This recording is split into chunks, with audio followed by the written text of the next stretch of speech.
আচ্ছা, ধন্যবাদ শাহরুল। বিষয়টা হচ্ছে যে এটা খুব পেইনফুল যে একটা সরকারকে একটা কঠিন পরিস্থিতির মধ্য দিয়ে জাস্ট পালাইতে হইল, এবং তার পালানোর পরে যে প্রতিক্রিয়াটা আমরা দেখলাম, বাংলাদেশে দুইটা কথা এখন বেশ প্রচলিত।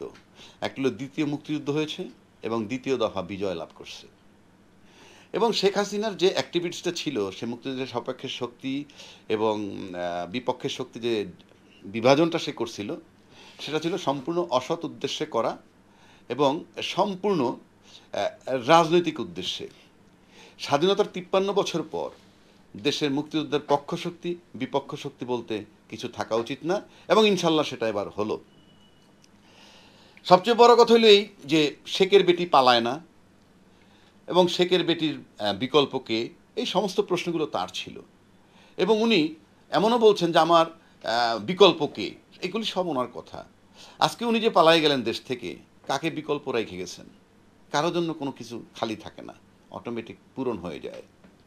সবচেয়ে দুঃখের বিষয় যেটা, বঙ্গবন্ধুকে কবর দিয়ে উনি চিরতরে বিদায় হলেন, বাংলাদেশের মাটিতে এই অবস্থাটা করলেন।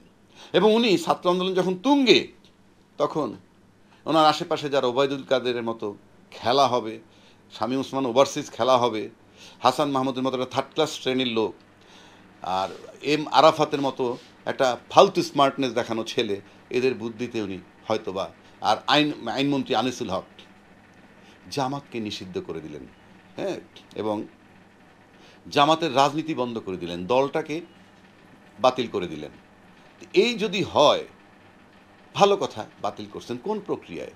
এর আগে এর আগে নিবন্ধন বাতিল নিছে, নির্বাচন কমিশন করছে, সেটা হয়তো হাইকোর্ট থেকে পার হয়ে অ্যাপিলেট ডিভিশনে আসছে। আশা করি, আমি আমি আমি জামাত করি না, কিন্তু আমার প্রশ্ন হচ্ছে একটা দল কিভাবে নিষিদ্ধ করে দেয়? এবং আইনি প্রক্রিয়া বিরাজমান, আইনটা ছিল কোথায়? শেখ হাসিনাই ছিল আইন, শেখ হাসিনাই ছিল বিচার বিভাগ, শেখ হাসিনা ছিল প্রশাসন বিভাগ, সব কিছু ছিলেন তিনি।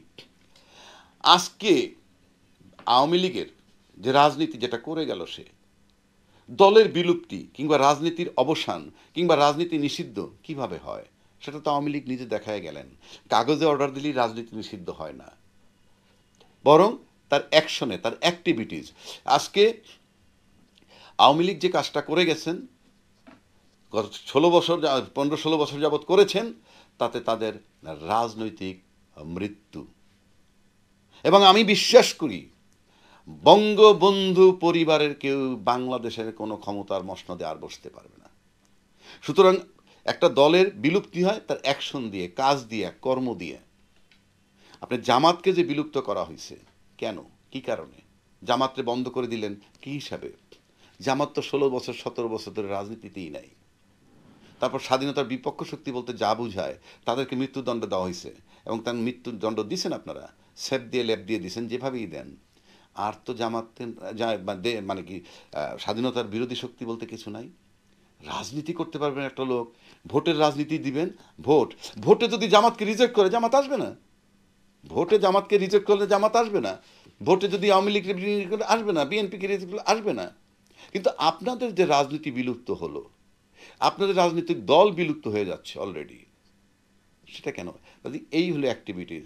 আপনি ছিলেন বাংলাদেশে, যদি বলি আপনার রাজনীতিবিদ হিসেবে আইডেন্টিটি যদি আমাকে বলতে বলেন, আমি বলতে পারি আপনি ছিলেন হিটলারের নারী ভার্সন। অর্থাৎ Sheikh Hasina was or is the female version of Hitler.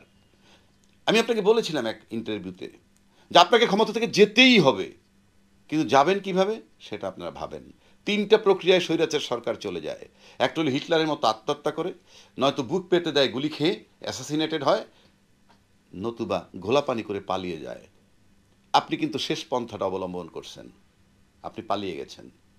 এর চেয়ে কলঙ্কময় অধ্যায় আর হতে পারে না।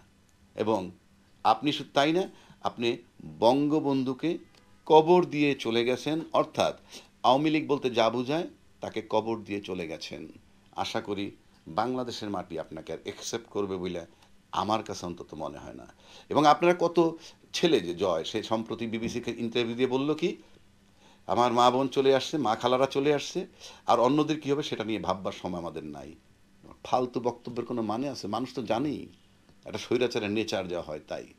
তো আমার শুধু একটাই প্রশ্ন, আজকে হয়তো জামাত রিট করবে হাইকোর্টে এবং এই বিচার ব্যবস্থা হয়তো স্বাধীন হবে এবং এর ভিতরে যারা এই বিচার ব্যবস্থাকে যারা ধস নামাই দিছে, আশা করি তারা নিজের থেকে পদত্যাগ করে চলে যাবেন। এইভাবে দেশ চলতে পারে না, নয়তো তারা নাস্তানাবুদ হবেন।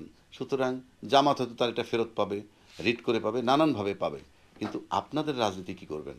আপনাদের দল কীভাবে, আপনাদের দলের বিলুপ্তি ঘোষণা করে গেলেন, বিলুপ্ত করে গেলেন আপনারা নিজেরা আপনাদের কর্মের মাধ্যমে।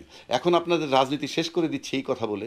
আপনাদের রাজনীতি বাংলাদেশ এমন একটা জায়গায় গেছে, কাউকে যদি এক গ্লাস পানি নিয়ে আসে এবং যদি বলে আমার মা বাবা মুমূর্ষ এবং ডাক্তার বলছে চিকিৎসা ব্যর্থ সারা বিশ্বের, এবং যদি বলে যে এমন একজন লোক আনেন যে লোকটা আওয়ামী লীগ করতো না কিংবা আত্মীয় স্বজন কোনো আওয়ামী লীগ করতো না, কিন্তু সে একজন আওয়ামী লীগের সমর্থক, এইরকম একটা লোকও যদি পান, সে যদি পানিটায় ফু দিয়ে দেয়, সেই পানি খাওয়াইলে মুমূর্ষু রোগী ভালো হবে, আশা করি এই মুহূর্তে সেই পানিতে ফু দেওয়ার লোকটাও পাবেন না। এটাই হইল নিয়তি, এটাই হইল পরিণতি। এবং আমি আবারও বলছি, আপনি ছিলেন ফিমেল ভার্সন অফ হিটলার। কাজেই আপনার বিপর্যয় বা পরিণতি এমনই হবার কথা।